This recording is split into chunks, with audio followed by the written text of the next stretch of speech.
Hello, welcome back to the channel, and this is a channel where we give you reviews, playthroughs, unboxings, and we generally like to talk a load of bollocks. That's how we talk gaming in general, and in this video we're going to be talking about a game by Matthias Kramer. We're going to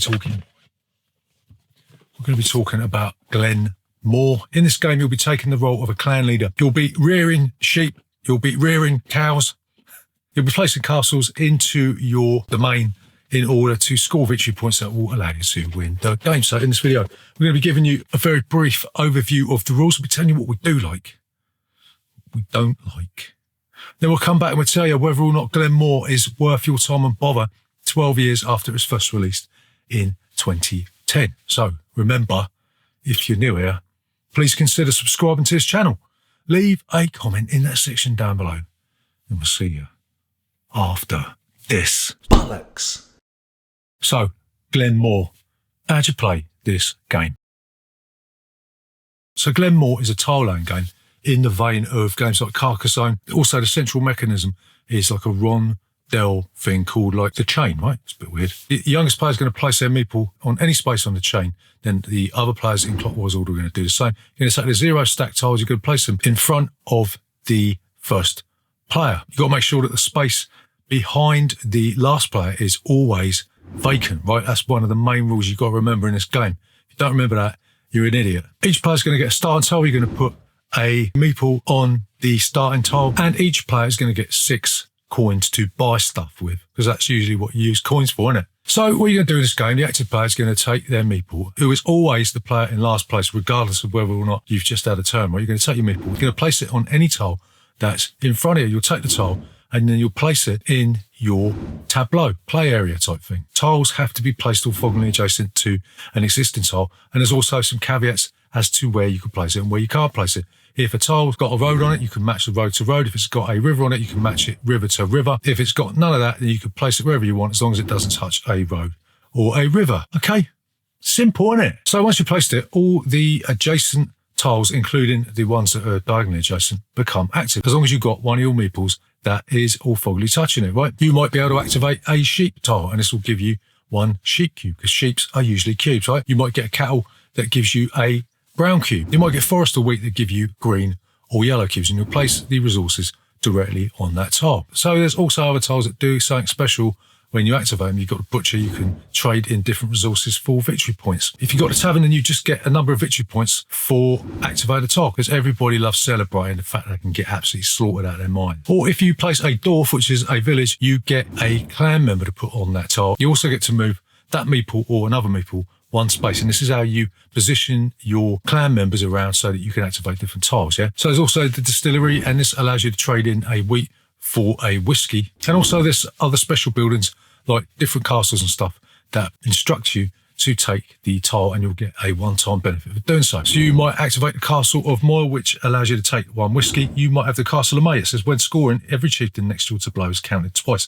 Caps are not doubled.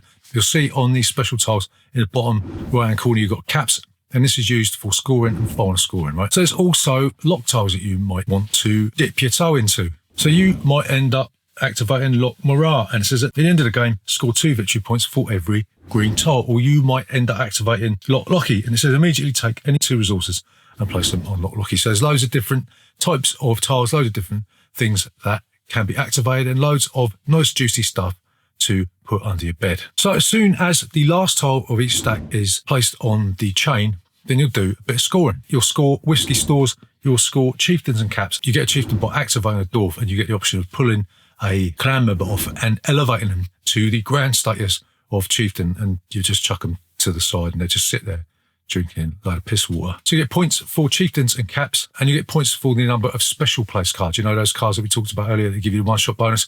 You'll get points for them. So you look at the player who has got the least amount of each of these categories, and then every other player will match their number to that. And then there's a little table that tells you how many points you get for each category. So if the lowest number of caps is 1 and you've got 3, you'll get 2 points, right? It's not complicated. So after the 3rd round, you'll do a little bit of final scoring. There's victory points to be had on Ionia Abbey, Lock More, and Castle Duat. Each player gets 1 victory point for each coin that they have, and each player loses 3 victory points for tiles that they have placed above and beyond the lowest number of tiles that have been placed, right? So you've got to be very mindful that you don't put too many tiles into your clan, right? Because you'll lose points at the end of the game. So once you've done that, you can include the final score in the player with the most victory points will be the winner of Glen More. So what do we like about Glen More? So the first thing that we really like about this game, the chain mechanism gets you thinking because it's directly linked to the final scoring, right? Final scoring penalises you for expanding your domain too fast. So you've got to think, do I jump ahead and take less tiles, or do I stay behind to gain more lucrative tiles? You're constantly making a cost-benefit analysis of the scope and breadth of your tableau, right? So it might be a tile that you need to produce stone, for instance, because that's going to allow you to sell to the market or give you something back that you can activate another tile with, right? But you can't do that because your dominion is already 17 tiles big, right? So we really enjoy that mental tussle that this mechanism gives you. So the second thing that we really like about this is the market system is so simple, but yet really, really interesting, right? You'll find that the market probably just stay static for quite a long time, and then somebody will start piling the market up with coins. And then just when you think that you can take that green cube, you find out there's no more space left in the market. And then the next turn, somebody will sell to the market and take the coins off, right?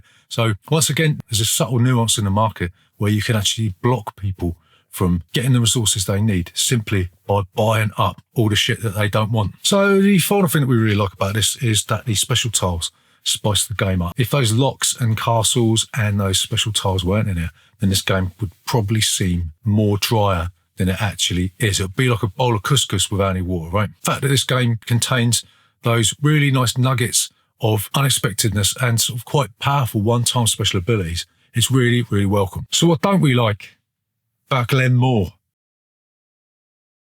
So the first thing we don't like about Glen More is it looks complete and utter crap. And the components are complete and utter dog shit. The actual main board with the chain on it and the marketplace is so flimsy. Yeah. It could be made out of cling film. Yeah, it's that crap. The coins are really, really thin. They're really, really shoddy. And the tiles themselves, the cardboard is really, really thin. You think about Carcassonne, the thickness of a Carcassonne tile compared to this. It's like there's 7 Glen More tiles to 1 Carcassonne tile. Okay, I'm exaggerating a little bit, but you get the idea, right? The only thing decent about this is the bog standard component qualities of the wooden pieces, right? I know this game was probably cheap when it was released. Alea Ravensburger do have a history of making games with crap components like Castles of Burgundy. This is in the same range as that. But at the end of the day, some people might say it don't really matter because the game is quite decent. And maybe I agree with that. But even so, the quality of the components sucks. So the next thing we don't like about this game, it's not really a criticism of the game itself. It's more a criticism of me. But I find it really hard to keep track of who is at the front. There's no marker to tell you which is the head of the snake and which is the tail of the snake. And when you're sort of debating about which tiles you want to activate and all that sort of thing, everyone seems to forget who is at the front, who's at the back and all that sort of thing. So maybe you should just get a 6-sided die maybe there and stick it next to the head of the snake. But every time we play this, we always forget about that. And we end up sort of thinking, who's first, who's last? I don't know. Can't remember. So to summarise, is Glen More worth your time and bother today and in the future? So we're going to say yes, right? This is the original 2010 edition of this. I think there's a couple of misprints on here because some of the butcher tiles seem to have the wrong components printed on them, but I'm not really sure about that. But anyway, this has been reimagined in Glen More 2.